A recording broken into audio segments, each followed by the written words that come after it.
Hello mga gardeners and plant lovers! Bago ang lahat, magpapasalamat muna ako sa mga bagong subscribers ng ating channel na Plant Lovers Diary at ang lahat ng mga nag-comment doon sa last video natin about sa baking soda. Lahat po ng mga nagko-comment sa mga videos namin ay sinusubukan naming sagutin kaya't huwag kayong mahihiya at comment lang kayo sa lahat ng ating gardening videos. Kung kayo ay may gustong itanong o isuggest para sa ikagaganda palalo ng ating channel. Para sa videong ito, ipapakita namin kung paano gumawa ng Calphos Foliar Fertilizer o Calcium Phosphate. Ang tanong ay bakit nga ba kailangan ng ating halaman ng Calphos? Ang calcium ay kailangan ng ating halaman para mas lalo silang tumibay at ma-prepare sa pamumulaklak. Ito rin ay kailangan para masuportahan yung mga magiging bunga nila.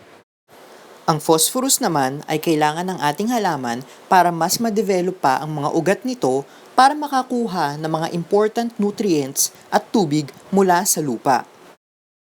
Ang ilan sa mga pangkaraniwang sakit ng halaman na masosolusyonan kapag nag-apply ng Calphos Foliar Fertilizer ay pangungulubot ng dahon ng sili kung ang dahilan nito ay kakulangan sa calcium at hindi insekto. Kagaya nitong mga nasa picture. At ito pa.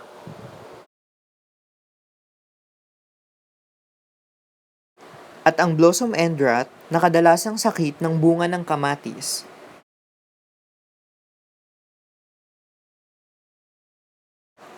Ang unang ingredients na kailangan natin para makagawa ng Calphos Foliar Fertilizer ay eggshells.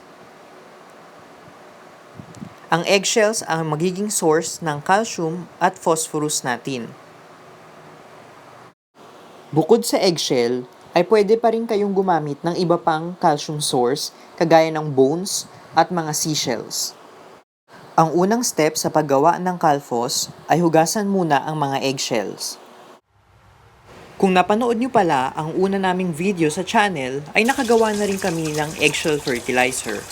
Pero dun sa unang video namin ay dinurog lang namin ang eggshell at isinama sa banana peel. Kung gusto nyo itong panoorin ay nilagay ko yung link ng banana peel and eggshell fertilizer video namin sa description. Kung calcium ang kailangan ng inyong halaman ay pwede rin iyon. Ngunit ang kaibahan nitong ginagawa natin na Calphos doon sa eggshell fertilizer na ibinubudbud lang natin sa lupa ay mas mabilis ang Calphos na maabsorb ng halaman dahil in liquid form na yung calcium. Unlike dun sa eggshell fertilizer na kailangan pang ma-decompose sa lupa yung eggshells bago maabsorb unti-unti ng ating halaman yung calcium. Kailangan lang hugasan ng eggshell para mawala man kung anong mga virus ang nandito. Pagkatapos hugasan at patuyuin ay pwede na nating itong durugin. Pwede kayong gumamit ng food processor o blender para mas pino yung pag-crush ng eggshell. O pwede rin naman kayong gumamit ng pandikdik na normal kagaya nito.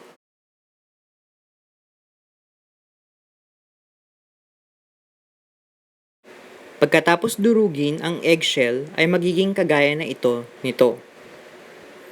Ang ginamit lang namin dito ay normal na pandikdik, kaya kung mapapansin nyo ay hindi ganong kapino yung pagdurog, pero okay lang ito. Ang susunod na step ay i-fry yung crushed eggshell hanggang sa yung iba nito ay maging medyo brown na. Ang dahilan kung bakit natin kailangang i-fry yung crushed eggshell ay para tumaas pa yung phosphate na nandito. Kapag iniinit kasi yung eggshell ay nagkakaroon ng chemical reaction na nagiging dahilan ng pagtaas ng phosphate nito.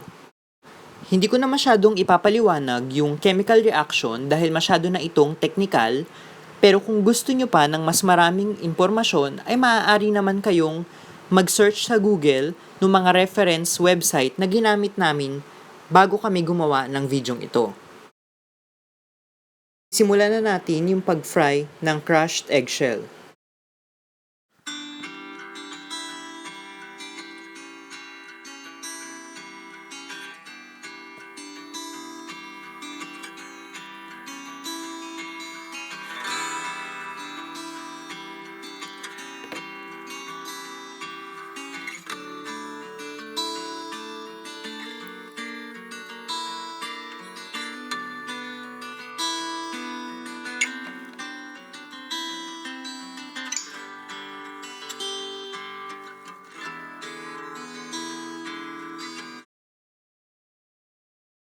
Ang susunod na ingredient na kailangan natin sa paggawa ng kalfos ay suka. Kahit anong uri naman ng suka ay pwede.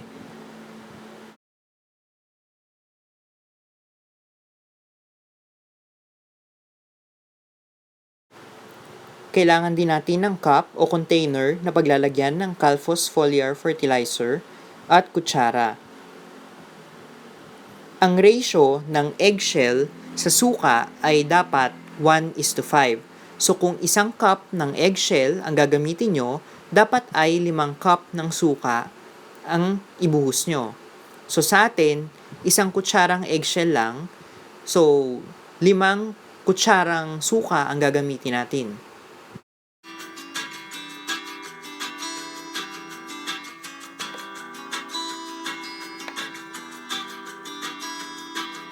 Panoorin hanggang dulo ng video para malaman kung gaano kadalas ito i-apply at kung paano ito gamitin sa halaman.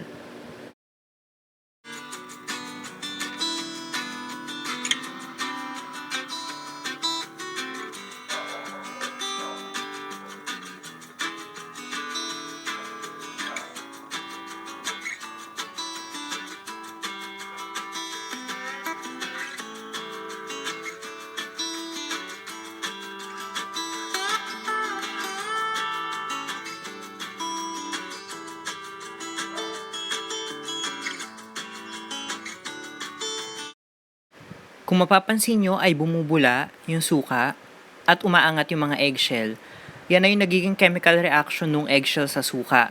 Na-extract unti-unti yung calcium mula sa eggshell. Ayan yung close-up view. Medyo malabo lang.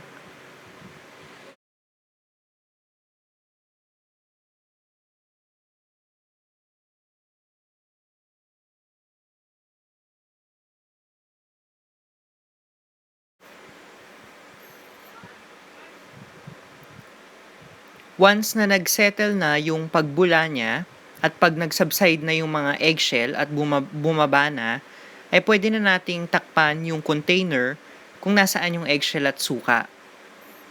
Hayaan lang natin yung container na nakatakip sa loob ng 20 to 30 days bago natin gamitin.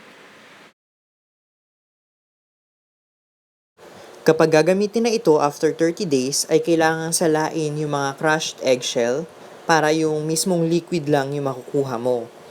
At pagkatapos, ang ratio ng tubig dun sa liquid na kalphos ay kalahating kutsara hanggang isang kutsara ng kalphos sa isang galong tubig. O pwede ring 1 to 5 ml sa isang litrong tubig. Para naman sa paggamit nito sa ating mga halaman, kailangan nyo lang ilagay sa spray bottle yung combination ng tubig at nung kalphos base dun sa ratio na sinabi ko kanina at pwede nyo na itong ispray sa dahon ng inyong mga halaman.